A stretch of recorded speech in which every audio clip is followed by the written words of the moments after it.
شروع کرتی ہوں اللہ کے نام سے جو بڑا مہربان نہایت رحم کرنے والا ہے۔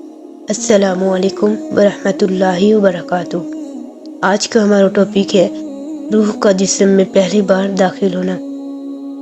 حدیث قدسی میں نبی کریم صلی اللہ علیہ وآلہ وسلم نے فرمایا ہے کہ اللہ تعالیٰ فرماتا ہے کہ میں نے حضرت آدم علیہ السلام کی مٹی کو اپنے ہاتھوں سے اچھے طریقے سے گوندھ کر اس کا خمیر تیار کیا تھا۔ پھر میں نے اس خمیر کو 40 سال تک خمیر کی حالت میں رہنے دیا۔ وہ خمیر 40 سال اسی طرح پڑا رہنے کی وجہ سے اتنا خشک ہو گیا کہ وہ ٹھیکری کی طرح بجنے لگا۔ جو کوئی بھی اس خمیر پر ہلکی سی بھی ضرب لگاتا تو وہ خمیر سے اس طرح کی آواز آتی تھی جیسے ایک ٹھیکری کو ضرب لگانے سے آواز سنائی دیتی ہے۔ اللہ تعالیٰ نے فرمایا ہے کہ میں نے 40 سالوں میں سے 39 سال اس خمیر پر غم کی اور 1 سال راحت اور سکون کی بارش برسائی تھی۔ یہی وجہ ہے کہ انسان کا زیادہ وقت غم کو برداشت کرتے ہوئے ہی گزر جاتا ہے۔ 40 سال کے بعد اللہ تعالیٰ نے اس خمیر سے حضرت آدم علیہ السلام کے پتلے کو تیار کیا۔ کئی سالوں تک اللہ تعالیٰ نے حضرت آدم علیہ السلام کے پتلے میں جان نہیں ڈالی تھی۔ فرشتے زمین پر اترتے اور آسمان پر چڑھتے ہوئے اس پتلے کو دیکھ کر بہت ہی حیران ہوتے تھے، کیونکہ انہوں نے اس سے پہلے کبھی بھی انسان کی شکل نہیں دیکھی تھی۔ ایک دن حضرت آدم علیہ السلام کے پتلے کے پاس سے ابلیس اپنے ساتھیوں کے ساتھ گزر رہا تھا۔ ابلیس نے حضرت آدم علیہ السلام کے پتلے پر ہلکی سی ضرب لگائی تو وہ کھوکھلا تھا۔ اسی پتلے سے مٹی کے کھڑکنے کی آواز آئی۔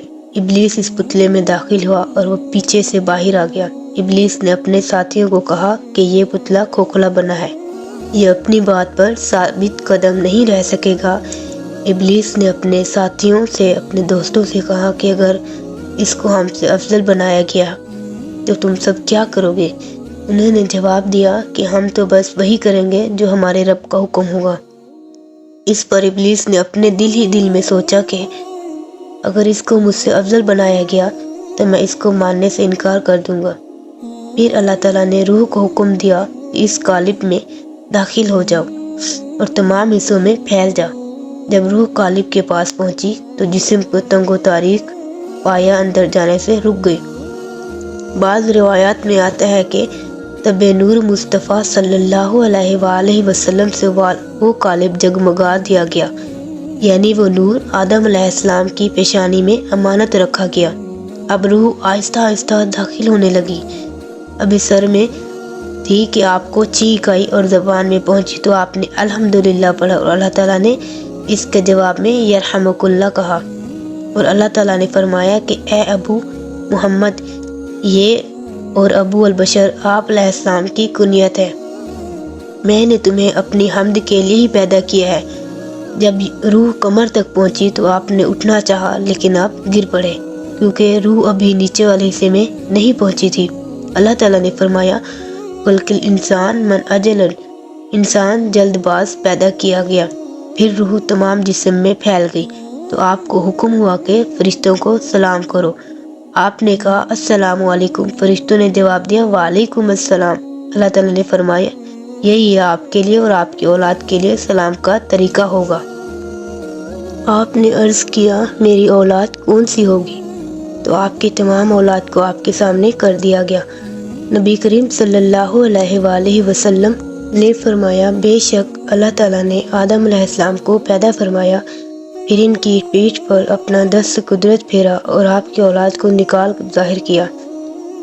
پھر فرمایا میں نے ان کو جنت کے لیے پیدا کیا اور یہ جنت والوں کا عمل کریں گے۔ پھر اللہ تعالیٰ نے اپنا دست قدرت آپ کی پیٹھ پر پھیرا اور آپ کی باقی اولاد کو ظاہر فرمایا، اور رب نے کہا کہ ان لوگوں کو میں نے جہنم کے لیے پیدا کیا ہے، یہ جہنمیوں والے عمل کریں گے۔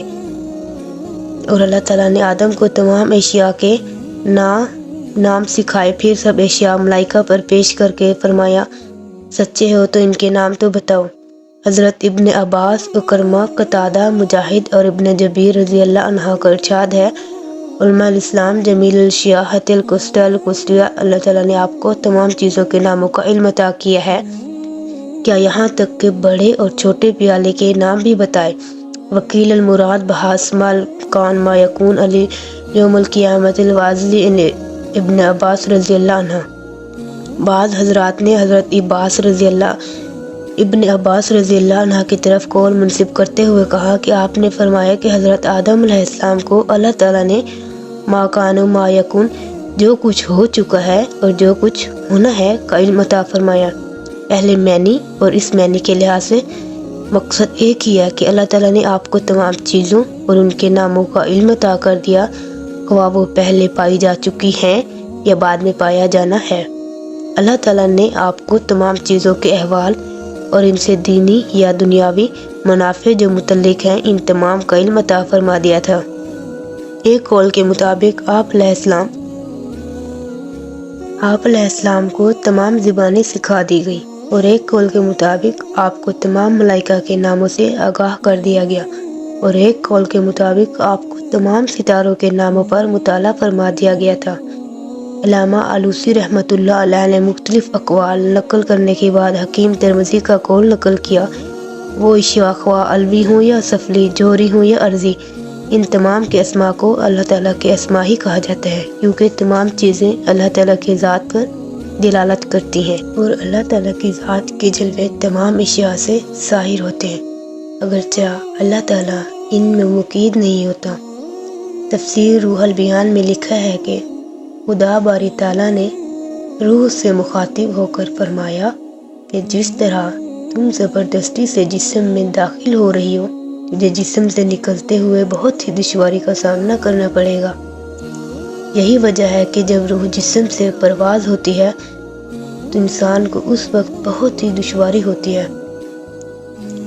مدارج النبوت لکھا ہے کہ روح کا جسم میں داخل ہونے سے انکار کی اصل وجہ یہ ہے کہ روح لطیف و نورانی ہے، جبکہ جسم آدم کثیفت ظلمانی ہے۔ جب اللہ تعالیٰ نے شمع جمال محمد صلی اللہ علیہ وآلہ وسلم کو جب حضرت آدم علیہ السلام کی پیشانی میں داخل کیا گیا تو روح بلاتا دوسرے مبارک اور نورانی آدم علیہ السلام کے جسم میں داخل کی گئی۔ جب روح جسم میں داخل ہوئی تو تب سے روح نے جسم میں اپنا سفر شروع کیا۔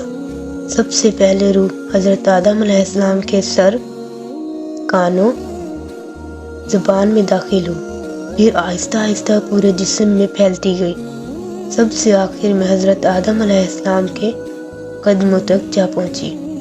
اس کے آگے اور مزید کوئی راہ نہ تھا، اس لیے روح واپس ناک تک آئی۔ جب روح ناک کے نتنوں تک آئی تو حضرت آدم علیہ السلام کو ایک زوردار چینک آئی۔ انسان کے جسم سے سب سے پہلے چینک کی ہی آواز آئی۔ جو انسانی جسم میں روح داخل ہونے سے سب سے پہلے آواز تھی وہ چینک کی تھی۔ اللہ تعالیٰ نے حضرت آدم علیہ السلام سے فرمایا کہ الحمدللہ رب العالمین کہو۔ اللہ تعالیٰ کے حکم سے حضرت آدم علیہ السلام نے یہ الفاظ بولے۔ یہی الفاظ سب سے پہلے حضرت آدم علیہ السلام نے بولے تھے۔ حضرت آدم علیہ السلام کے یہ الفاظ سن کر اللہ تعالیٰ نے فرمایا کہ اللہ تعالیٰ تم پر رحم کرے۔ یرحمک اللہ لکھنے والے لکھتے ہیں کہ جب روح کو حضرت آدم علیہ السلام کے جسم میں داخل کیا گیا تو حضرت آدم علیہ السلام کا دل ایک جگہ سے چل کر دوسری جگہ جانے لگا۔ تو کیا ہوا؟ تو وہ چل نہ سکتے تھے۔ جب روح کو حضرت آدم علیہ السلام کے پاؤں تک پہنچایا گیا تو اس وقت حضرت آدم علیہ السلام اپنے قدموں سے چل کر ایک جگہ سے دوسری جگہ حرکت کرنے لگے۔ حضرت آدم علیہ السلام کے فوراً چلنے کے فیصلے کو دیکھ کر اللہ تعالیٰ نے فرمایا کہ انسان جلد باز پیدا کیا گیا۔ اللہ تعالیٰ نے انسان کے جسم کو کل 9 درازوں پر مشتمل کیا، جن میں سے 7 دروازے جو مندرجہ ذیل ہیں، 2 کان اور 2 ناک اور 2 آنکھوں کے سوراخ جو کہ 6 بنتے ہیں۔ انسان کے جسم کا 7واں دروازہ انسان کا منہ ہے۔ انسانی جسم کے آخری 2 دروازے پیشاب اور پیخانہ خارج کرنے کے راستے ہیں۔ اللہ تعالیٰ نے انسان کی شجاعت کو قلب میں، عقل کو دماغ میں، حرص کو رانوں میں اور غضب کو جگر میں شامل کیا ہے، مضحک کو تحال، خوشی و غم کو منہ اور رغب کو حلق میں رکھا تھا۔ بے اللہ تعالیٰ نے چربی کو دیکھنے، ہڈی کو سننے، گوشت کو بولنے اور خون کو پہچاننے کی ہمت عطا کی ہے۔ جب روح جسم میں مکمل طور پر داخل ہو گئی تو دماغ سوچنے لگ گیا، دل دھڑکنے اور سانسیں چلنے لگ گئی، کانوں میں ہر طرح کی آواز داخل ہونے لگی، آنکھوں میں نور آ گیا، وہ سامنے سب کچھ چیزوں کو دیکھنے کی طاقت رکھنے لگی۔ اس طرح جسم بھی حرکت میں آ گیا۔ جب حضرت آدم علیہ السلام نے اپنا سر مبارک اٹھا کر دیکھا تو حضرت آدم علیہ السلام کی نظر لوح محفوظ اور عرش مجید کو دیکھا۔ آپ نے لوح محفوظ پر لکھا تھا، لا الہ الا اللہ محمد رسول اللہ۔ جزاک اللہ خیرہ۔ مزید ایسی ویڈیوز دیکھنے کے لیے میرے چینل کو سبسکرائب کریں اور کمنٹ سیکشن میں اپنی رائے کا اظہار ضرور کیجیے۔